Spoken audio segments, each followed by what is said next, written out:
They have a good front seven, and then on the back end they swarm as well. They play as one. They have had their key core together for a while now, and you can tell, and they play well together. Is there something they do that's different? Because you got a lot of history against them, and they've had a lot of good games. Obviously, in that history.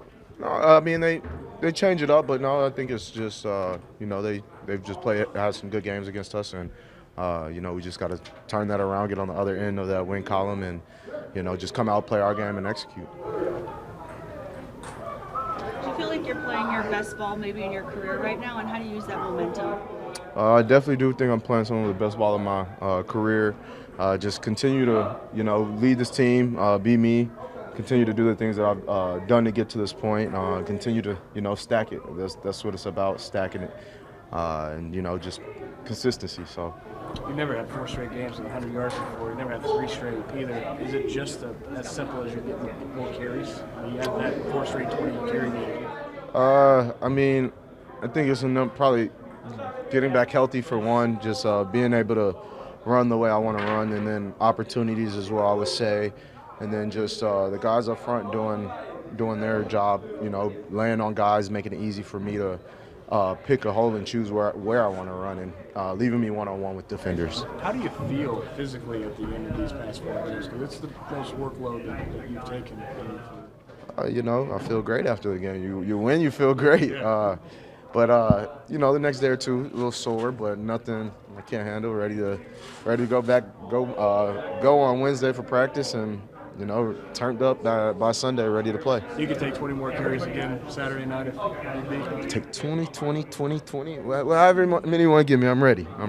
You guys always preach fast starts, especially against this 49ers team who you have seen when they get up big. How crucial is it this week, if not even more so than other weeks? We know their stadium's going to be loud. They have a great fan base who comes out every time we play there. It's been pretty loud, so you want to kind of try to silence them early, and no other way to do that than to come out and start fast and quiet the crowd, and so we can communicate and play our game and be on top of everything. And when it's clicking for you, how good does that feel, being in that moment, finding those gaps and rushing through? It feels great. It feels like you're unstoppable. I got to try to achieve that state every game. But it ultimately is, it's just a good feeling when you can just go out there and, just play freely. How do you keep that motor going? I know that you're, coming off an injury and you've gotten 20 touches in each of the last 4. How do you keep that motor going? Just doubt. People are doubting us. So that's one thing that keeps the motor going, and then just continue to show and prove who I am. You're one of the few players in this locker room that played them in both of these playoff games. You haven't allowed them to. You guys have lost both those games. Does that kind of sit with you, what they've done to you guys in the playoffs? I mean, that's something me and Alden talked about. Me and him owe it to each other. Some of these other guys weren't here then, but the thing is, we're not the same team as we were then, and so it's different. I have faith, and I'm very confident in this team that we can go up there and put it together. How different is it to be in this underdog role? Throughout your career, you've been the 1 seed multiple times. You've been the team coming off a bye. You haven't been the last seed. How different does that feel? It's still a role I'm familiar with. I've been an underdog my whole life, so it's a role that I love to actually be in. You got everybody down. Nobody's expecting anything from you. So what is there to lose? We're going to go out there and play our game. We already set our standard. We're going to play to our standard, and we rise to the occasion. Is there something about, does it feel like less pressure when you're in that 1 seed? You're the top dog? I feel like it, being number 1, yes, I feel like the target is on you, and then everybody is expecting you to win. So I feel like you do, but you don't at the time.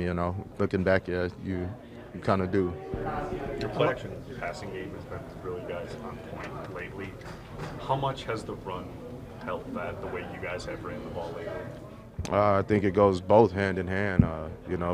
Play action passes open up the run for me as well.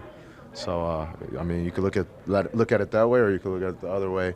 But I just think all 11 of us playing on the same page is what's been key in the run and the pass game.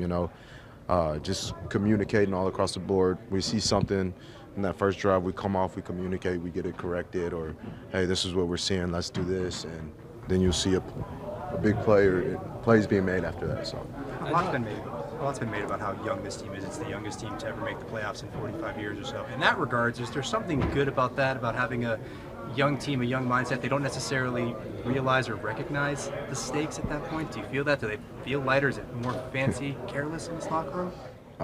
No, we've recognized the stakes. We've been win or go home since week 15, I believe. So it's like I said, these guys rise to the occasion. Although they're young, they're ready to play. They're ballers, they're athletes, and they've been in big games before. Maybe not in the NFL, but at some point in your life, you've been in a big game. And it's no different. Big-time players make big-time plays in big-time games, and it's football is football. Hey, Aaron, it might be a wet track on Saturday night. What's the key to just kind of being decisive when it might not be ideal? I feel like first getting out there, pre-game, seeing what the surface feels like. They said it got restarted, I think, on the 8th. So just, get out there and see what it feels like. Hopefully it isn't raining, but if it is, pack my 7 studs as well and test those out, see which ones will give me more traction and allow me to be the race car I am. We've seen Jordan talk about, he's staying pretty even-keeled all year. You guys have talked about him being that way. Just kind of, if you can give us a peek behind the curtain of how he's able to stay so calm and how that helps him as a leader and with his team. Honestly, I don't know how he stays so calm, but I think it's just the person he is. He doesn't let anything get to him. You never see him rattled. Like you said, he's always calm, cool, and collected at all times. It's never. I've never seen a high and a low. You know what I mean? He's always the same person. You're always gonna get know what you're gonna get out of him, and that's what we love about J-Love. He's our QB. He does it all. How do you think that's helped you guys through this year then, the fact that he's been able to be like that? I think it just gives the whole team that mentality, Your quarterback's not panicking. He's calm, cool, and collected. We're calm, cool, and collected. And, and he leads, we follow, and everybody plays for him as well. I know it's a different team now, like you said, Aaron, but the Packers and 49ers have played a lot of big games against each other, especially recently. How would you, as someone who's been a part of a lot of them, describe the rivalry between the franchises? I'd say it's kind of a historic rivalry, They're a great organization as we are, and lately they've had a little bit more success in the playoffs than we have, and we've ran into them a couple times, but it's not about the past, it's about the future and what we're about to do right now. So I look forward to the opportunity going out there and playing and rewriting this. Aaron, opening drive last week, after 2 or 3 plays, I thought, they look a little tight. And on 3rd down, that was you were on the run for the rest of the game. Are you guys playing a little more loose as a unit at the start of these games, especially when you score? I wouldn't even say lose. We're just playing together. We're confident. I believe when all 11 believe in each other and they're confident in what they're doing, you'll be successful. You're all on the same page. You all have the same goal. Hey, we're going to go down here and score this ball. And there's no ifs, ands, or buts. We're going to find a way.